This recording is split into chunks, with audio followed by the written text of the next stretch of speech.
E aí pessoal, tudo bem? Como é que vocês estão? Eu sou o Breno Oliveira Marinho, sejam bem-vindos a mais uma aula. E hoje eu vou falar um pouquinho com vocês sobre o que são signos, porque eu acho que vai ser importante para o curso e para vocês entenderem o que eu vou fazer aqui também nas aulas, nos módulos. E eu vou falar um pouquinho da documentação da Godot, porque eu acho que é sempre importante. Quando você estiver estudando, você vem aqui na documentação, tem algumas partes que são em português, ó. Se você descer aqui, ó, se você descer bem para cá. Sua árvore da cena, viu? Pô, esse aqui ó, tá em português. Então tem algumas partes da documentação que já estão em português e que ajudam bastante. Então se você tem uma dúvida, procura aqui, pô. Bota aqui e você vai encontrar alguma resposta sobre isso, ou bota no Google, né? Então, Breno, o que é um sinal? Um sinal, basicamente, como tá dito aqui, ó, são mensagens que nos emitem quando algo específico acontece com eles. Por exemplo, existe um sinal de com botão pressionado. Então, quando o botão for pressionado, ele emite sinal que faz alguma coisa. Entendeu? Ou pode ter um sinal de que quando a animação acabar, ele faz alguma coisa. Então, vamos ver isso na prática. Vamos fazer aqui um botão, certo? Um botão, botão normal, certo? Eu vou esticar ele aqui, a gente não vai fazer muita coisa com ele. E vamos deixar ele aqui, ó, pau. Esse é o nosso botão, beleza? Aí aqui, a gente vai escrever aqui, ó, voar, beleza? Aí a gente vai criar um sprite, beleza? Vamos colocar o nosso sprite dentro dessa sprite, nossa textura dentro da sprite. E beleza, nós temos aqui um botão e nós temos um sprite. A gente pode fazer um sinal, ó, aqui ó, vocês clicam no botão e vocês vêm aqui em nó. Aqui vão ter todos os sinais que já estão presentes no nosso botão, que são diferentes de acordo com o nosso nó. Por exemplo, se a gente tem um animated sprite, que é só um exemplo, vocês não precisam fazer. Temos outros sinais, ó, sinais que é o Animation Finish, Frame Change. Esse aqui é para quando a sua animação acabar, você fazer alguma coisa. Porque pode ser que, por exemplo, o seu Animated Sprite seja uma partícula. Lembra quando o jogador pula e ele faz uma partícula? Então, quando a animação acabar, você quer que essa partícula se exclua, por exemplo, ela desapareça. Então, é interessante para diferentes casos. Então, vamos ver aqui como é que a gente pode fazer isso aqui. Eu vou criar um código para o nosso sprite. Então, criem aí. E beleza. E eu vou fazer o seguinte. Eu vou vir aqui, ó. E quando o nosso botão for pressionado, certo? Ele vai conectar, ó, com o nosso sprite. Você pode mudar o nome do método. Mas no meu caso eu não vou mudar. Você pode botar até avançado, né? Para dizer mais coisas. Mas enfim, vamos conectar aqui, ó. Prau. Então aqui, ó. O nosso sinal de botão pressionado já foi conectado com o nosso sprite. Show? Então a gente pode fazer o seguinte.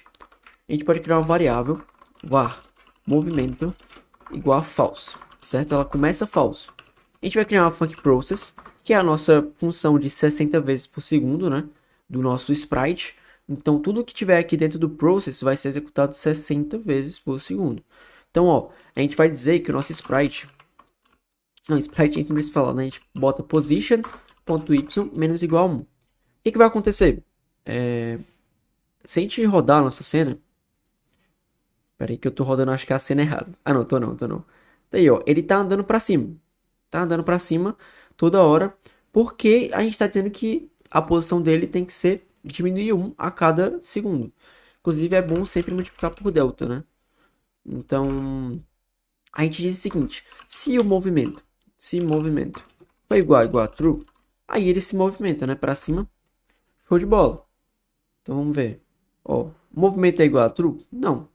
Então ele não vai se movimentar. Então se eu botar true aqui, ó, e reiniciar a nossa cena, ele vai se movimentar direitinho. Por que eu multipliquei por delta? Acho que eu já expliquei isso no curso. Não sei se foi antes ou depois dessa aula, mas enfim, vai ter uma explicação que basicamente é para regular o movimento do nosso sprite. Beleza? A variável da própria Godot. Show? Então a gente vai fazer o seguinte. Mano, esse movimento, se ele começa falso, eu quero que quando a gente apertar o botão, o nosso sinal do botão que é conectado com o nosso sprite, ele modifica essa variável de movimento. Então, ó, movimento igual a true. Então, o que acontece? No começo do jogo, a gente não se movimenta. Mas quando o nosso sinal é ativado, o nosso movimento fica igual a true. Então, logo isso aqui vai ser verdadeiro e vai se movimentar. Então, ó, se a gente ver aqui, ó, pau, ele se movimenta. Podia ser uma nave, né, voando para o espaço, alguma coisa assim.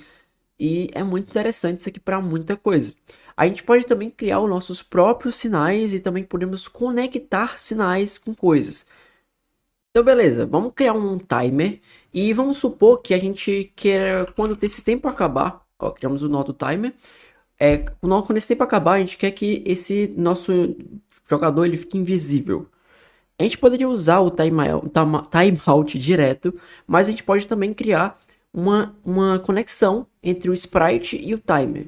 Então, se a gente vir aqui, ó, func ready, a gente pode pegar, ó, a gente pega o nosso timer.connect, certo? Quem é que a gente vai conectar? Qual é o nosso sinal que a gente vai conectar, né? É o de timeout, quando o tempo acabar.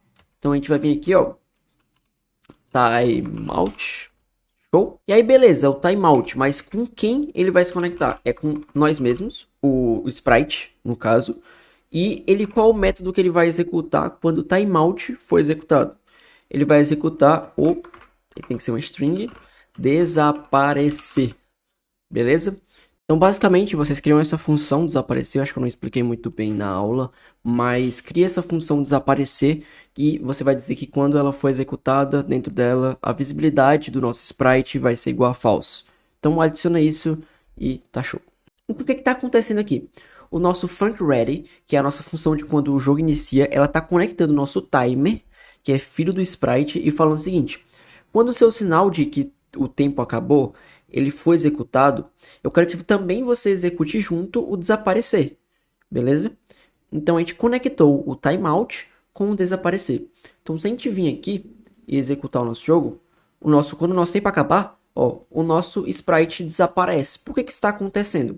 Se a gente nem conectou, se a gente nem veio aqui em timer, clicou 2 vezes e conectou com o sprite. Isso está acontecendo porque a gente fez uma conexão entre os dois, entre o sinal de timeout, que é o tempo acabou. Aí se você vir aqui e botar Alt Start e você colocar o jogo para rodar, você vai ver que o nosso sprite ele vai sumir depois de um tempo. Por que isso está acontecendo?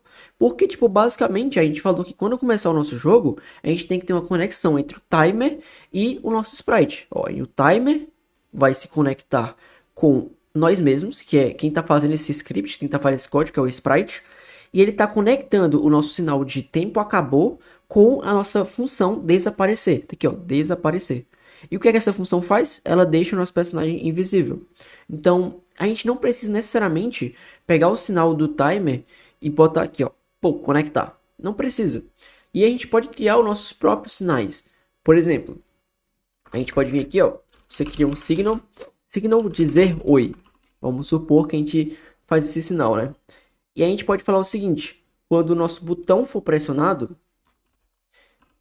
a gente fala que ele executa, ele emite um sinal que vai se chamar o dizer oi. E o que é que esse dizer oi ele faz?